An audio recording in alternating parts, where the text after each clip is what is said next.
Comenzando por lo básico, tenemos que un trasplante de órganos es un procedimiento médico muy importante que se realiza cuando un órgano en el cuerpo de una persona o ya ha dejado de funcionar o ya está muy dañado. Y lo que se hace pues es reemplazar este órgano por otro sano proveniente de un donante. Este donante puede ser ya sea una persona viva, como en el caso del trasplante de un riñón o de una parte del hígado, ya que pues estos órganos pueden funcionar aunque la persona solamente done una parte. Y también tenemos los provenientes de una persona que ya ha fallecido y que ha decidido donar sus órganos para salvar vidas. Este tipo de procedimientos pues permite que muchas personas con enfermedades graves tengan ya sea una segunda oportunidad o pues puedan mejorar su calidad de vida. Ahora les hablaré un poco acerca de los distintos tipos de trasplantes de órganos. El primer trasplante exitoso se realizó en el año 1954 y fue entre dos hermanos gemelos. Gracias a esa operación, que fue todo un avance médico, es que se abrió el camino para que millones de personas pudieran tener una nueva oportunidad de vida a través de los trasplantes. El primer tipo que tenemos es el autotransplante, que es cuando el órgano o tejido proviene del mismo paciente, como en el caso del trasplante de la piel en casos de quemaduras. Luego tenemos el alotrasplante, que es el más común y se da entre dos personas diferentes pero de la misma especie, es decir, pues entre dos seres humanos. Enseguida tenemos el isotrasplante, que ocurre en gemelos idénticos. Esto pues reduce casi por completo el riesgo de un rechazo, ya que sus cuerpos son genéticamente iguales. Y por último está el xenotrasplante, que se da entre especies distintas, por ejemplo, el trasplante de un cerdo a un ser humano. Esto pues es menos común, pero los estudios dicen que en el futuro será lo contrario. Y por último, tenemos que los trasplantes se realizan en casos muy específicos, especialmente cuando la persona tiene una enfermedad terminal, cuando un órgano falla de forma irreversible o cuando ya no hay ningún otro tratamiento que pueda mejorar la calidad de vida del paciente. Los órganos que más se trasplantan son el riñón, el corazón, los pulmones, la córnea y la médula ósea. Bueno, yo les voy a hablar acerca de riesgos, complicaciones y consentimiento informado. Antes de realizar un trasplante es esencial que el paciente dé su consentimiento informado.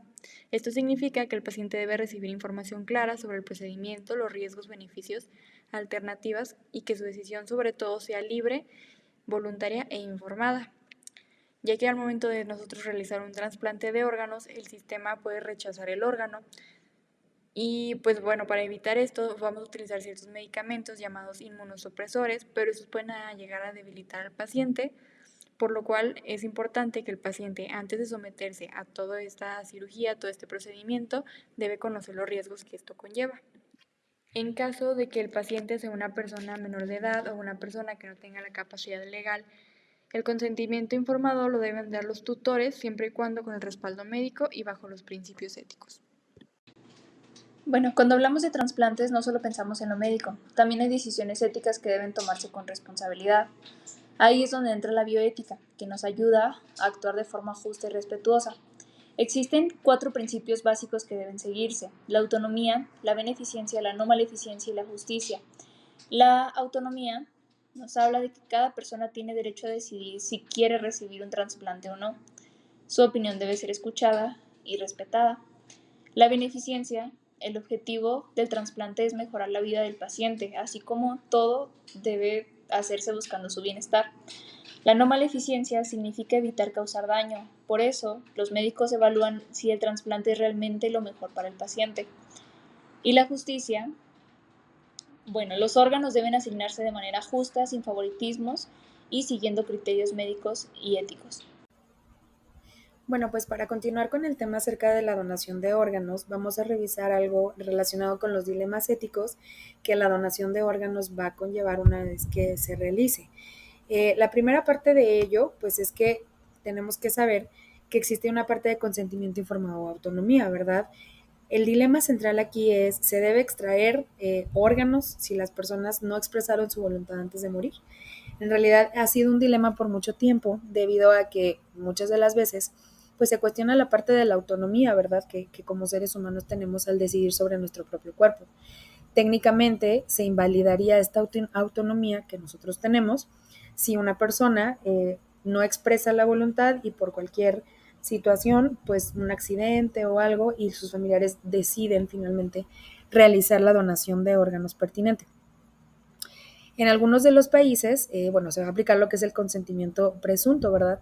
Lo que significa que si no se dijo que no, pues entonces se va a asumir que sí la persona desea hacer una donación de órganos, mientras que en otros de los países se va a exigir que sea un consentimiento explícito de la misma persona para entonces establecer como voluntad que cuando fallezca o cuando tenga un accidente, ¿verdad?, se lleve a cabo la donación de órganos pertinente. En cuanto a la ética, podemos revisar o nos hacemos una pregunta que es muy importante, ¿verdad? Que sería, ¿se está respetando realmente la autonomía del donante si nunca él ha dado la aprobación para poder hacerlo? Y la otra de las partes que podemos revisar, pues finalmente es la presión que existe sobre las familias, ¿verdad? Cuando existe una situación de este tipo, pues obviamente son situaciones emocionales que son extremas. Y en muchas ocasiones, pues a veces se les pide a las familias, ¿verdad?, que decidan por el fallecido o por la persona que se encuentra en un estado de muerte cerebral, por ejemplo. En estos casos, pues puede existir un dilema ético en relación a esta parte, ¿verdad? Bueno, y si seguimos abordando este tema acerca de lo que son los dilemas éticos dentro de la donación de órganos, nos vamos a encontrar con un tema que ha sido muy controversial durante mucho tiempo y a lo largo de la historia, lo que es el contrabando y el tráfico de órganos, ¿no? Que en algunos países existe más, en otros menos, pero al final de cuentas no deja de ser un problema relacionado con la donación de los órganos. Y pues aquí, como todos sabemos, el comercio ilegal de los órganos es una violación directa, como tanto ética como legalmente, ya que se explota a las personas que son más vulnerables. El tráfico también va a erosionar lo que es la confianza en los sistemas de salud. Otro de los puntos que podemos abordar es la donación de vida, ¿no? Y aunque se hace voluntariamente, existe una preocupación grande sobre la presión familiar o económica que se hace por parte de la persona que es donante, ¿no? O el círculo social o el círculo familiar que se hace a las personas que son familiares del donante. Hay dilemas sobre también si es ético o no es ético el aceptar un órgano de un donante vivo que podría sufrir algunos daños en el trayecto o en el camino de todo el proceso, ¿no? Y la otra finalmente es la determinación de la muerte, ¿no? Que esta es una de las más importantes, porque para poder realizar una donación que es post-mortem, primero se tiene que confirmar la muerte de la persona. Si realmente está como muerta, hablando de un criterio de muerte cerebral, hablando de un criterio médico, y realmente hay muchos dilemas sobre los debates de la validez y la precisión de estos criterios para poder diagnosticar o para poder determinar que existe la muerte cerebral en una persona que está siendo candidata para una donación de órganos. Bueno, y finalmente vamos a abordar la parte de la distribución de los órganos, ¿no? El Sistema Nacional de Trasplantes está compuesto por una red grande y compleja de tanto de hospitales públicos como de hospitales privados, ¿no? Estos van a participar en la procuración y en los trasplantes de órganos y tejidos. Estos hospitales, van a organizar redes institucionales como lo son y forman parte de ella lo que es el IMSS, el ISSSTE, la Secretaría de Salud y los hospitales privados. Para poder facilitar la distribución de los órganos dentro de cada institución, hablando explícitamente de México, tenemos entendido que cuando no se identifica un receptor que sea adecuado dentro de una red de posibilidades que se tienen, se abre una posibilidad grande de poder asignar el órgano al que estamos hablando o el órgano que está siendo donado a otra red. Es decir, primero se va a priorizar siempre los pacientes de la misma institución. Sin embargo, si no se encuentra algún candidato que sea o que esté dentro de la lista de pacientes a recibir un órgano y no hay una compatibilidad, pues entonces se realiza una red más extensa a varios hospitales para poder ver si existe alguna compatibilidad con algunos otros pacientes que estén en espera de alguna donación de órgano.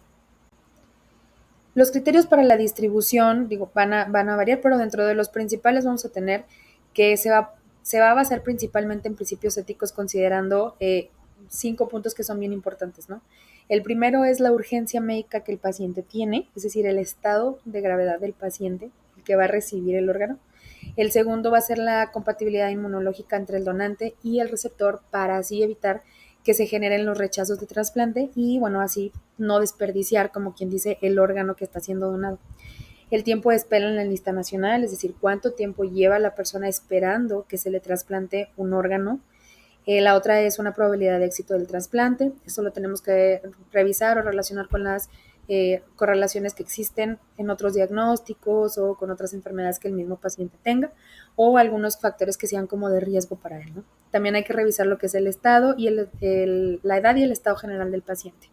Además, bueno, se va a prohibir terminantemente el tráfico de los órganos y la asignación con fines lucrativos, es decir, que haya alguna remuneración económica de por medio cuando se le asigne a un paciente el órgano que está siendo donado.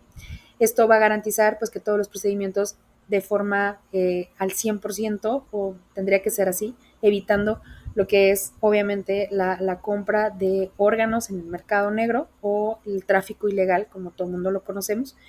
Y bueno, esto va a garantizar pues que todos los procedimientos sean gratuitos y sean altruistas para las personas que están recibiendo o que están en una lista de espera para la donación de órganos.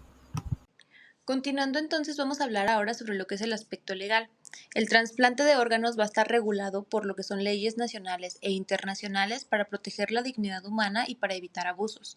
En México, por ejemplo, la Ley General de Salud regula la donación y el trasplante de órganos, y algunos puntos clave van a ser que se va a permitir tanto la donación en vida como post-mortem, pero en ambos casos debe haber siempre un consentimiento informado. Está prohibido el comercio de órganos, ya que la ley establece que la donación debe ser siempre altruista, gratuita y sin fines de lucro. El Centro Nacional de Transplantes, que es a lo que se conoce como CENATRA, va a ser el encargado de coordinar y supervisar estos procedimientos, asegurando la equidad y la transparencia siempre. Estas leyes lo que buscan es garantizar que el trasplante se realice de forma ética, priorizando siempre la necesidad médica del paciente y no su nivel económico o la influencia que éste mismo pueda tener.